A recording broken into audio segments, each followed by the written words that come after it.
Good evening, friends. This is a JLI live program offering programming of Torah study and Torah meaningful content. We're going to begin just in a couple of minutes. We'll get started just in a couple of minutes. We're going to let people know about this program, and we will begin. Hope everyone is doing well in this craziness / specialness. A lot of beauty to what's going on, in the sense that we're searching within, we're finding relationships to our God, to our loved ones, to our closest loved ones, to ourselves.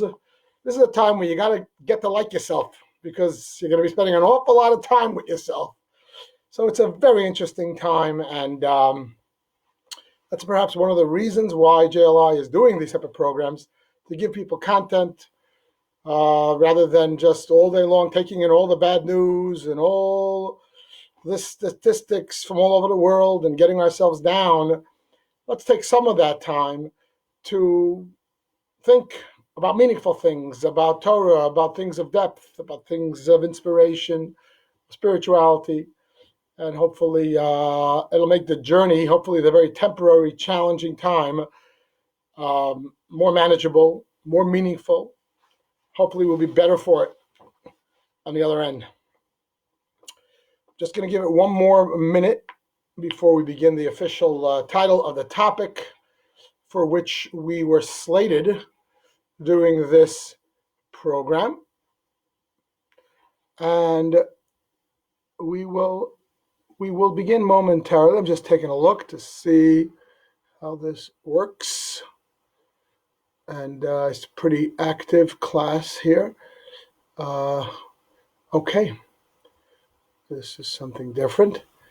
So if you're just joining us, in about a minute or so, we will jump right in. And on the topic of the day,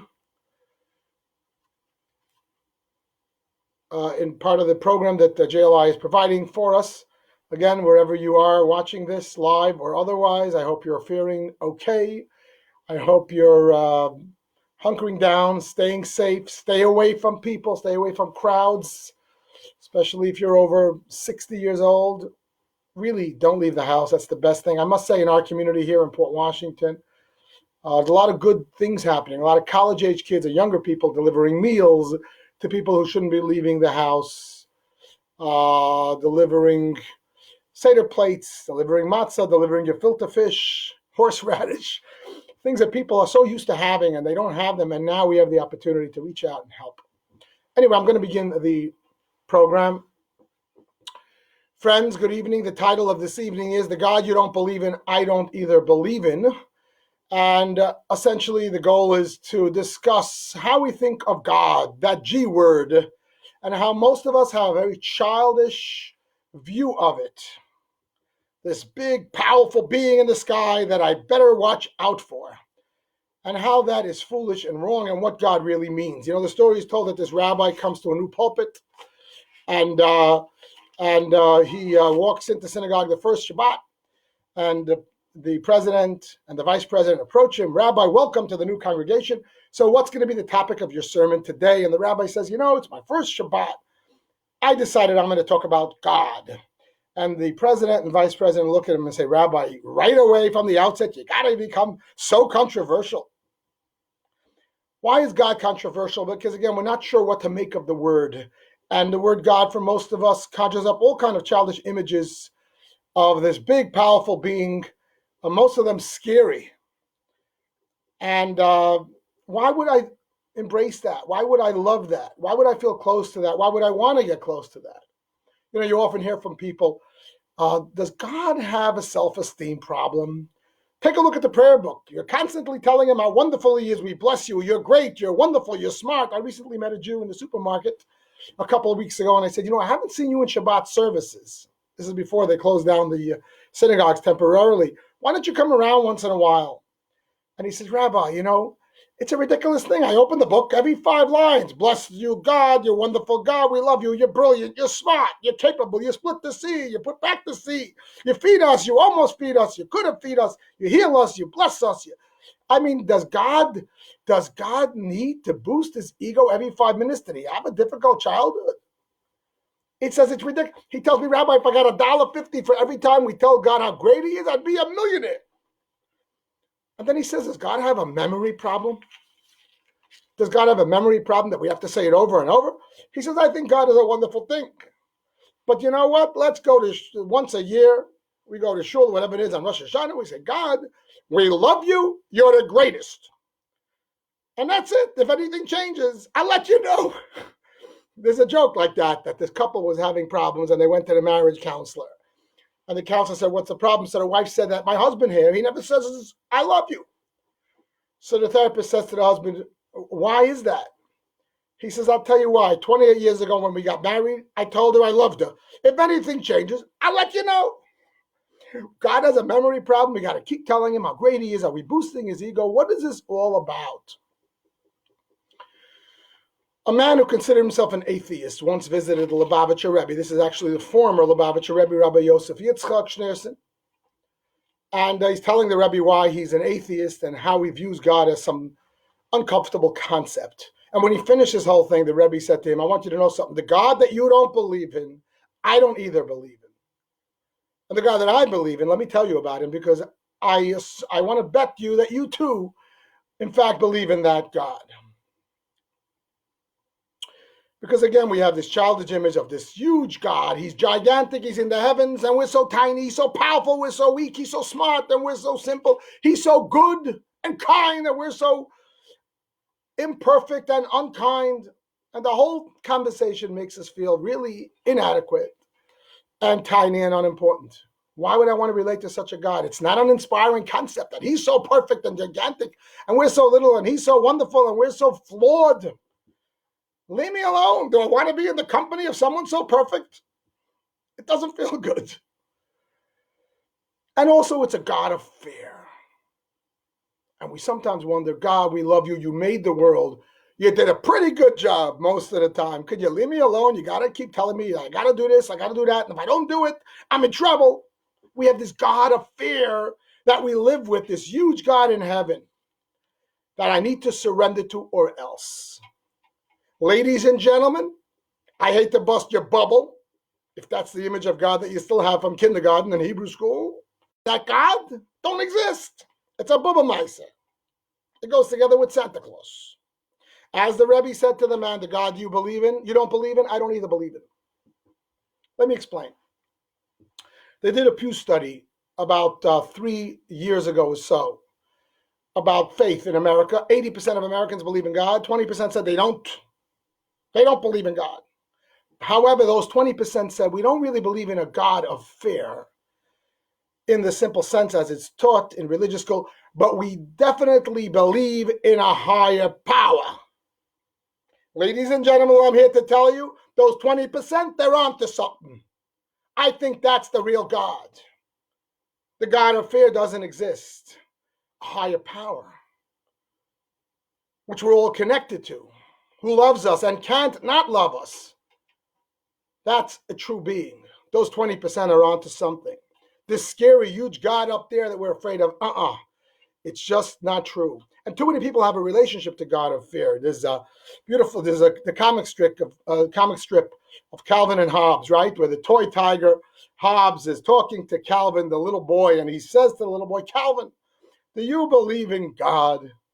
And Calvin says, well, someone's out to get me. So this is our view. Dear friends, that's the childish view of a non-existent God. What is God? Not some powerful, gigantic man in the sky who's much bigger than all of us put together, and we better watch out. God is actually existence with a capital E or reality with a capital R. Close your eyes and imagine nothing exists. It's pre-creation. It's pre-everything. There exists one thing, God, one true being that always exists. Where is it and where and what and how? Everywhere. Timeless, spaceless, infinity. That is God. existence with a capital E, existence that's been forever in terms of time and space and beyond, and pre-time and pre-space.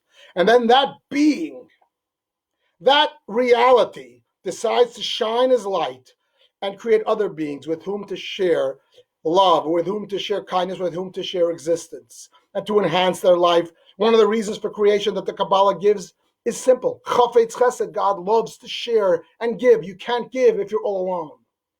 But if you think about it, if God is existence itself, if pre-creation, all that exists is God, this giant being that takes up all of time and space and reality, and then that God shines the light and allows other beings to exist by virtue of his extension, then we're all an extension of God. So you might say God is the sun and we're rays of light. God is the ocean and we're droplets of water. God is reality and we are parts of that reality. God is this like super body, this cosmic body being, and we are all tiny parts of that being. So God is not this super being somewhere far away, but God is actually everywhere and everything. Or to put it differently, everything is just an extension of God, a little tiny piece of God. We're all part of God's big cosmic body. You and I are connected to God the way your toe or your strand of hair might be connected to your soul, to your brain, to your mind.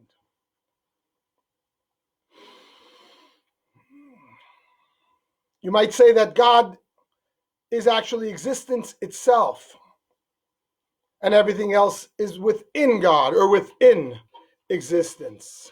You know, there's a New Age concept that they look at the universe as God. And I want to say at the outset, that's not the Jewish belief. But there is something there. There's a message there. Jim Carrey likes to say that his key to success is, I pray to the universe, I ask the universe to help me because the universe loves me. The universe cares about me. The universe is on my side. Now, Judaism's belief is not that God is the universe. In fact, God created the universe. Maybe God created an infinite number of universes, both physical and spiritual, in any number of forms. And he did so in 10 utterances. And God has a personality, is not just a thing.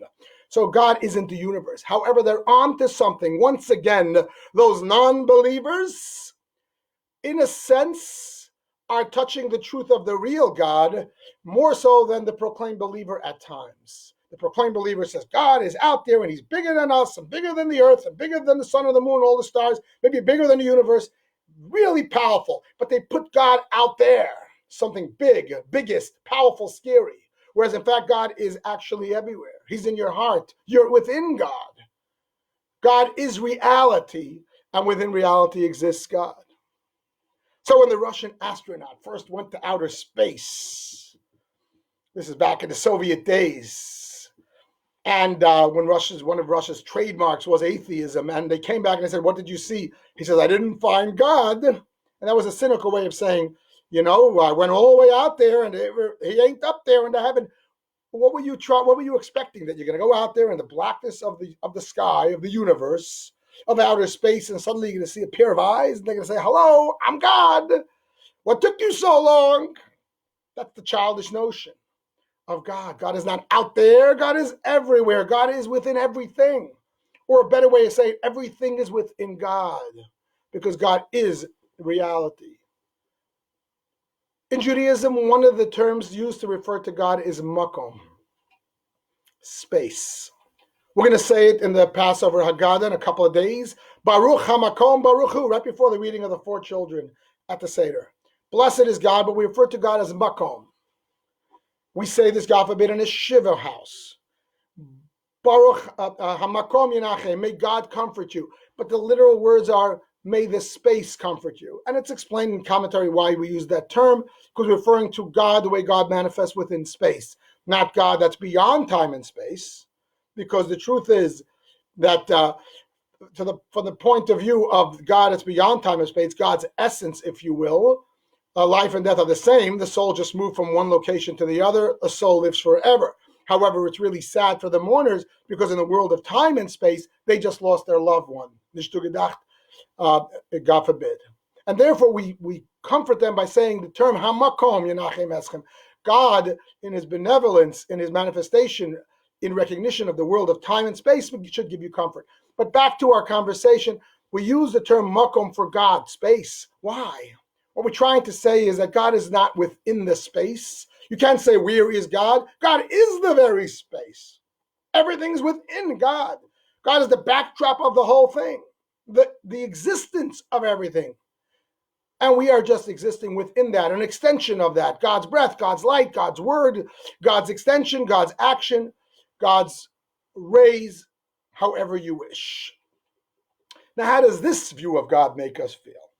By contrast, the typical childish view of God, that God is this giant being separate from me, out there, but maybe he created me and he's really big and powerful. It makes me feel tiny and maybe afraid, and I better watch out, otherwise I'll be condemned forever. And if I'm lucky, he'll be nice to me. Oh boy, oh brother, what a life. That's not a God I'm looking for. That's a God that needs some therapy in bullying, needs some training in bullying, anti-bullying program. But when I talk about God, and God is the essence of all reality, God is the only thing that really existed pre-creation. And if you think about that concept, it's the only thing that really exists. Creation is just God manifesting himself in billions and billions of different shapes and colors and extensions. But behind it all there really is God's essence, and everything else is just commentary or part of his puppet show. Then what do you mean? I'm close to God. I'm not hearing God somewhere out there. God is everywhere. I'm within God. I'm quite important. This giant being, I'm part of that giant being. I'm much bigger than my little self. I'm part of eternity. I'm part of infinity. As I were per se, of course, my life, I'm finite, and my life is finite. May it be a long, healthy life for 100 and 20 years, but of course it's finite, but my soul lives forever.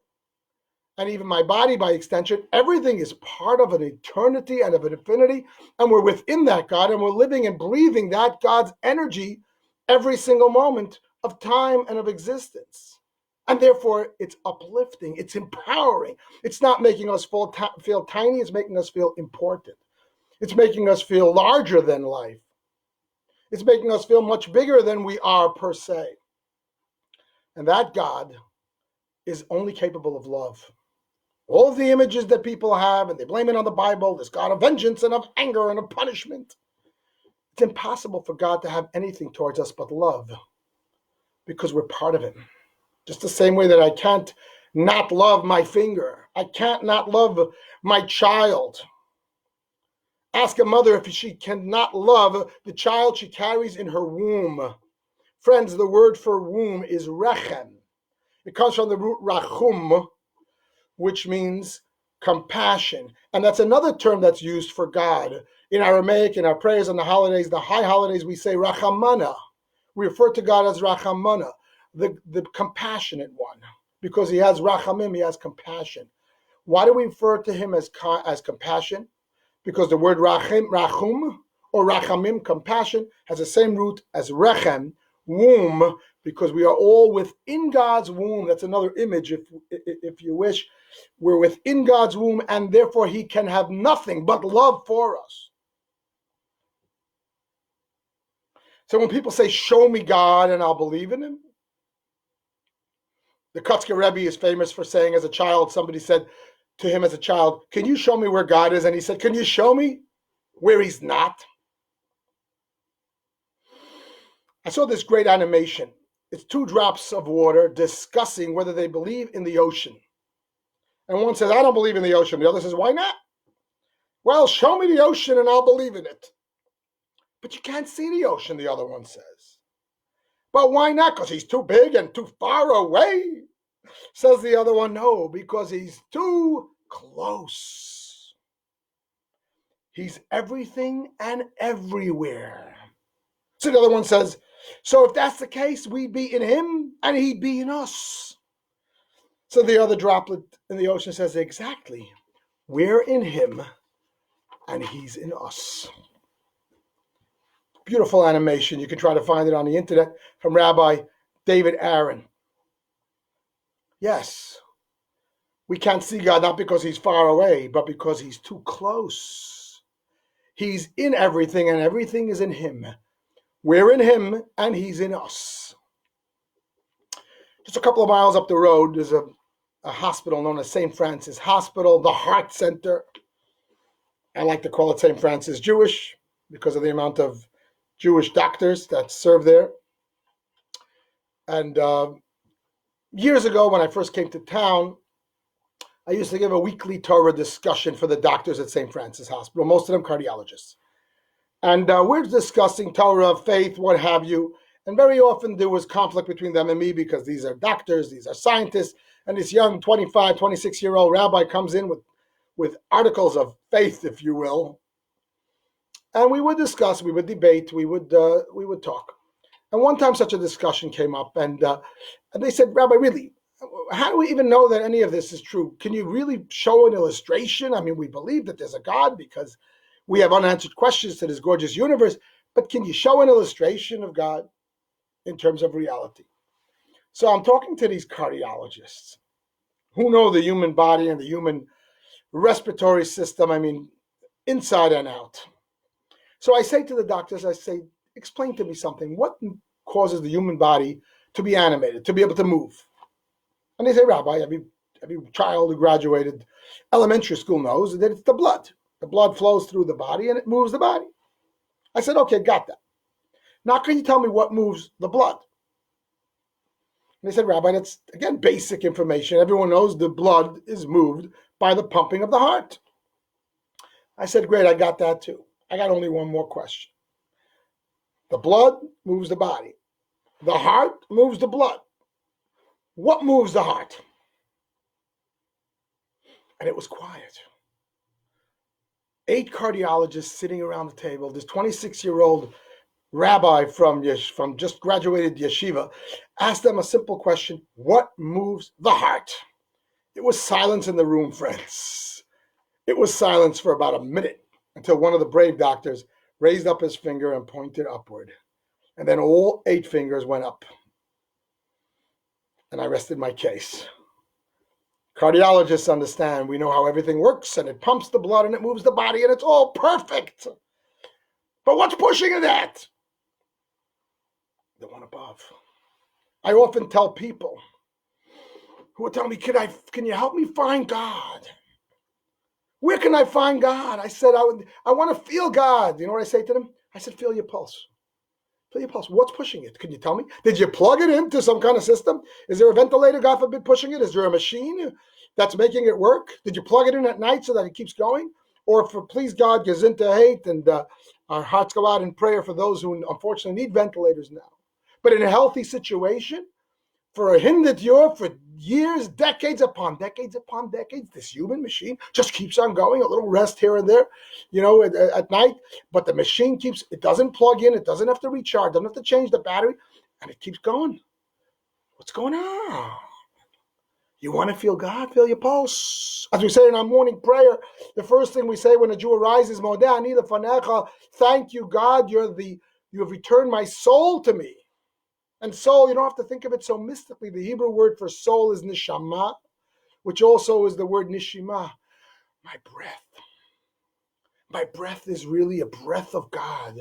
As the Torah itself tells us in the narrative of creation, he blew within his nostrils the breath of life. God blows into us at birth a piece of himself, and God's breath keeps going. God's breath doesn't stop.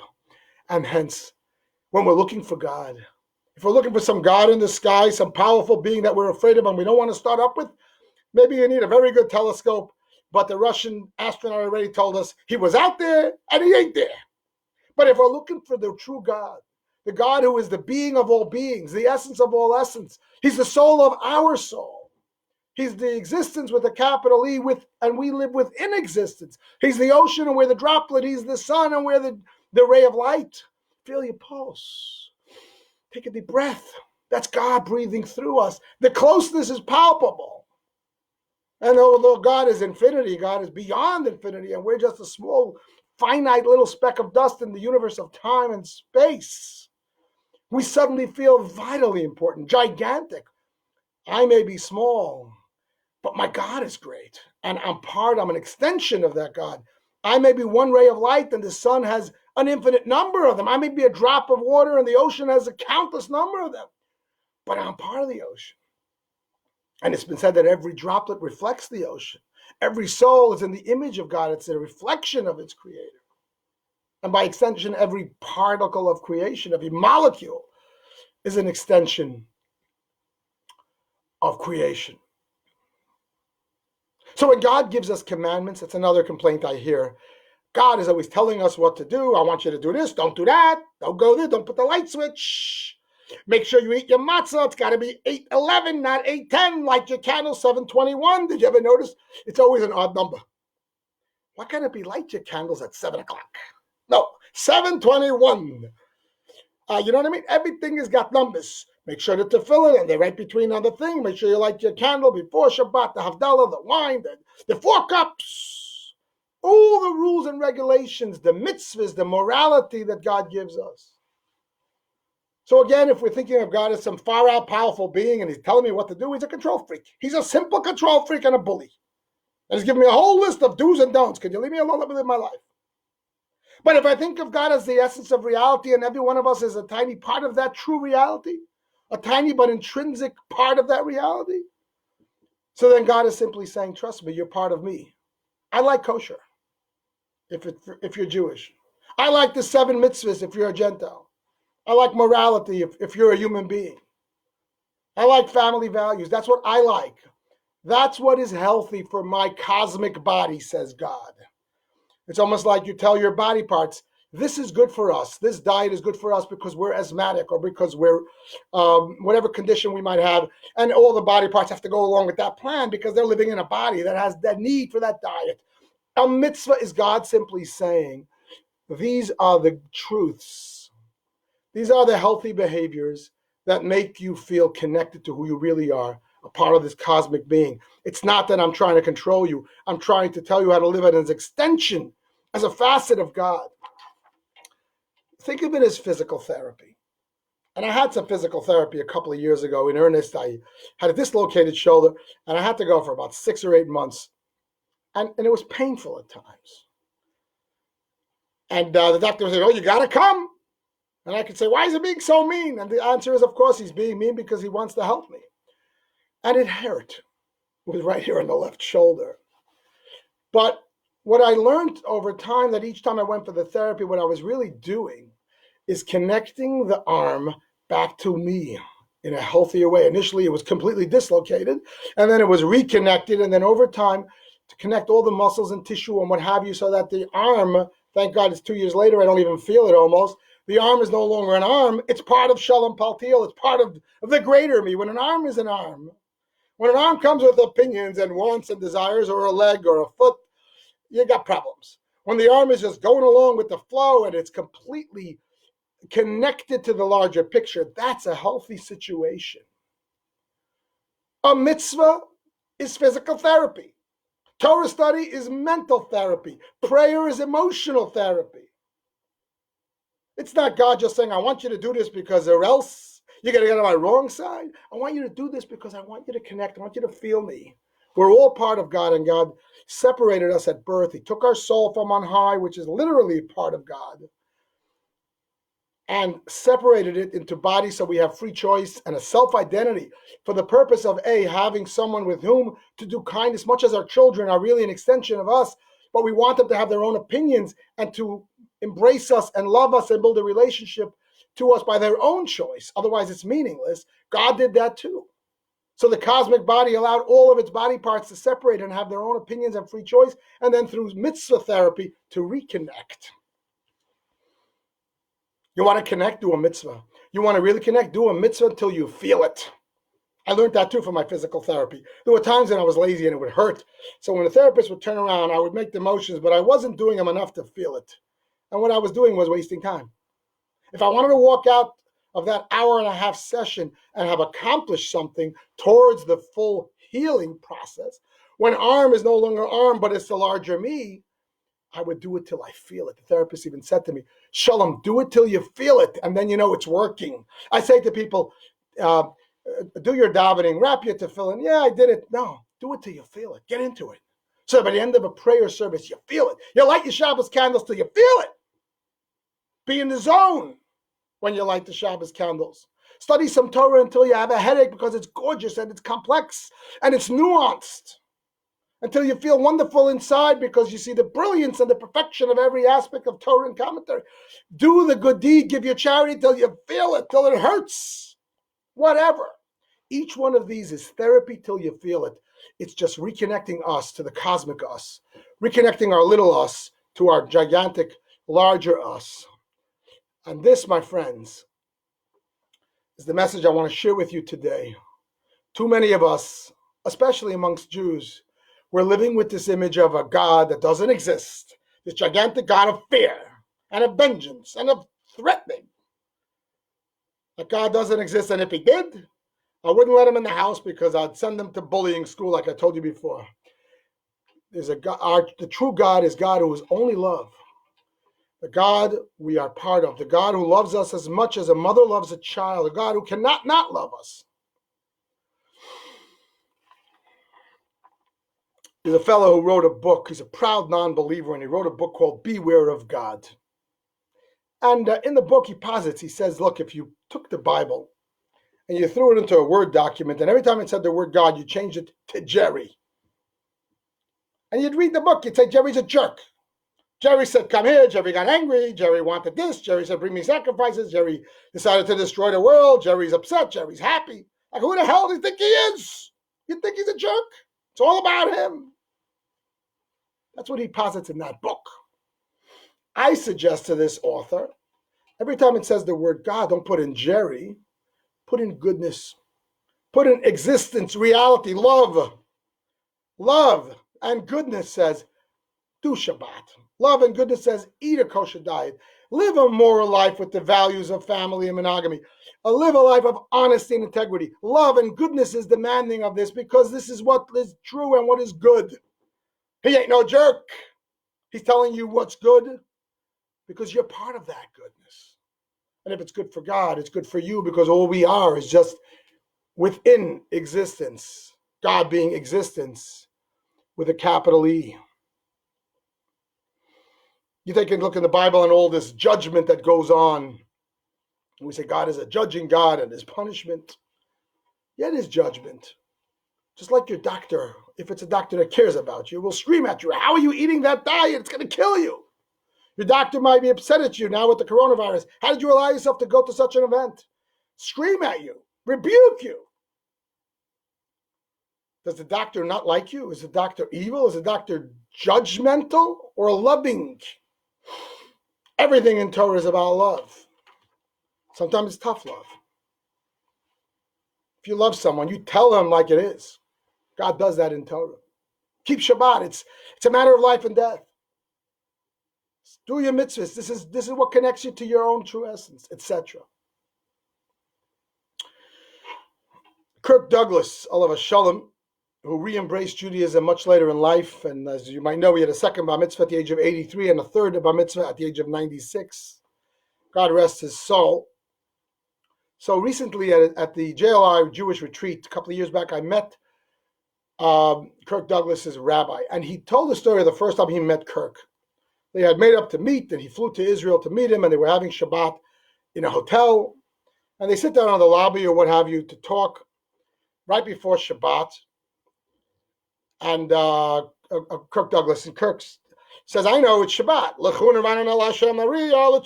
We start rattling off the liturgy of Shabbat. And the rabbi is quite impressed. He says, wow, you know your stuff. And Kirk says, what do you mean? I'm an actor. I know my lines.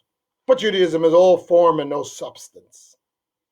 The rabbi says, why do you say that? He says, I'm telling you, no. I went to Cheder. My mother wanted me to be a rabbi. She lit the candles. They made challah, kogel. My father would go to shul every day. I know the whole thing. I know it.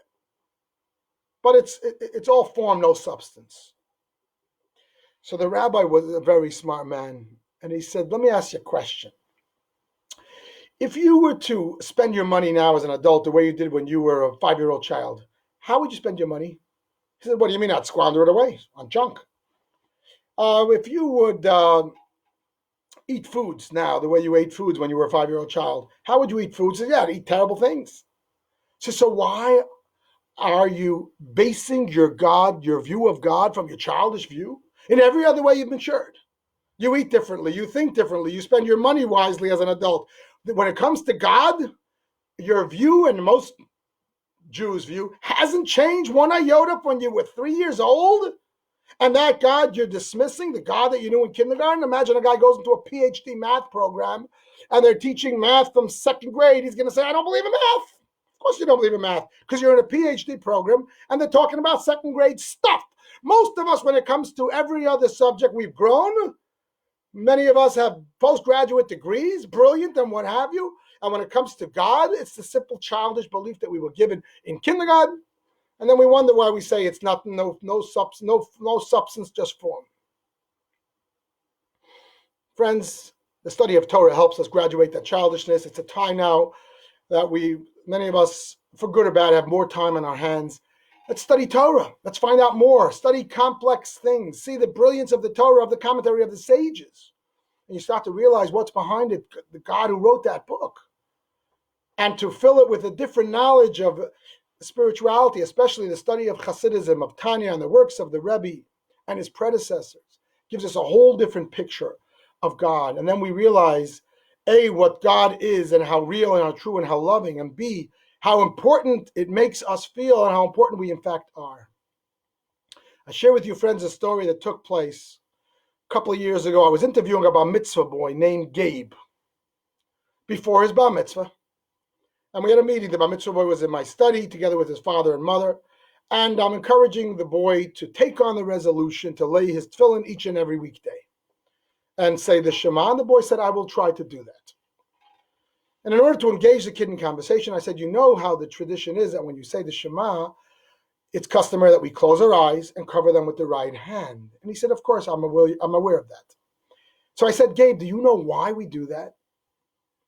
I'm sure that he doesn't know, and I'm going to explain it to him. He's a public school kid, and it'll be my way of engaging him. But to my surprise, Gabe says, I know why we do that. I said, really? Why? Tell me. And Gabe said this. He says, Rabbi, when I say the Shema, I concentrate, I close my eyes, and I cover them with my right hand to meditate and to think. Listen to this, friends, that there's nothing more important to me than God, and there's nothing more important to God than me. Friends, extraordinary. Especially the second part of the statement. The first part of the statement, of course, there's nothing more important than God. Why should there be? God is great. That's obvious. He created the universe. No. Judaism's contribution is not that God is great. Every person who believes in God knows that God is great. The contribution of Judaism is that you are great. That if you're a human being, you're in the image of God, and you're critically important to the cosmic plan. You're like as valuable to God as a child to a parent. Whereas the great Baal Shem Tov taught us as an only child to a parent. Not that God is great, that's wonderful, but whoopee-doo, how's that relevant to me? God is wonderful, let him go look for some fans. No, God is great, and there's nothing more important to you than God. But guess what? There's nothing more important to God than you. You're intrinsic, just like to a child. You may have many children. Each one is completely important as if they're an only child. I'm blessed with 11 children, plus some grandchildren. If God forbid any of those is having a hard time with something important, it affects me. I'm not going to say, well, 10 out of the 11 are doing okay and it's fine. It doesn't work that way. We don't take averages. This is not like New York State regions where they do an average on how we're doing. We got X amount of million kids, and if 60% are doing okay, we're good. You don't do that with your own kids. If 10 out of the 11 are fine and one is miserable, you're miserable. The expression is you're only as happy as your least happy child. And why? Because in a way, each child is like an only child. The Torah's view of God, the Jewish notion of God, which really is the notion of God that we have for all people, is that there's only one God. The God which is the universe and beyond, the essence of everything, and every being therefore is part of that God. And every being is an only child of that God, especially a human being. And no part of that is dispensable or replaceable or unimportant. Each of us is the only thing that's important to God. Friends, let's spend some of this time that we're quarantined, that we're alone, to study Torah and deepen our knowledge of these concepts. JLI has their programs, torahcafe.com, what have you, on the internet. There's so much studies, the teachings of the rabbis, the teachings of Tanya, the teaching of Jewish mysticism. Warren Buffett always said that when you talk about his investment strategy, I invest against the market. So it's a down market, that's when I go in. Let's invest against this crisis. Let's invest in our character, in our knowledge, and in our relationship to our loved ones. During this time, we have to be able to look in the mirror and love what we see, because we're going to be spending an awful lot of time with that guy in the mirror. We got to love the person that we share life with, or the closest people that we share life with. And it all starts with loving and getting to know our God through serious morning prayer. Literally hug God, touch your pulse, and say that morning prayer, Modani, thank you. And understand it's a God that you're a part of. It's not a bullying God. It's not an angry God. It's a God that's the truth of all existence, including our own. It's a God that's within us, like the baby that we are within, like the baby in the mother's womb. And it's the God that tells us that we are part of this cosmic plan and that we matter. Like each of us is a drop in the divine ocean, a ray of light in the divine sun, a tiny but integral part in the divine cosmic body, a baby carried in the divine womb. And no, God is not out to get us. God's out to give us. He's out to give us happiness and meaning and joy and love and health. I think he wants to give some health to some people who need it, like right around now. But he's out to give us all these blessings. Perhaps he wants to get our attention now. And I don't want to say that he did get our attention. We realize how humble we are, and with all our sophistication, we think we have control of the whole universe, and we don't know squat. He hits us with this illness. We don't even know what it is. And we understand, I think everybody now is praying. The 80% or the 20%, they're all praying. And they're saying, whoever you are, land this plane. But this is all part of his plan. He took us through, when the pilot takes you, you got some bumpy waves en route in your flight. There's some turbulence. God's taking us through some turbulence so that we should appreciate. And when we land and disembark back to normal life, we should be changed people. We should be changed for good. For good. We should remember not to take for granted the little things in life, and not to lose focus on what really matters, which is not the stuff, but the people. Not the rat race, not the making a living, but to have a meaningful reason to live. And these are the things that we find within our heart, within our soul, within our God, that fill us, empower us every day with a meaningful life, from living mindfully and happily. A life filled with a real joy and a deep-seated sense of importance and purpose, and a sense of well-being. Be safe. Happy kosher Passover. Thank you for watching.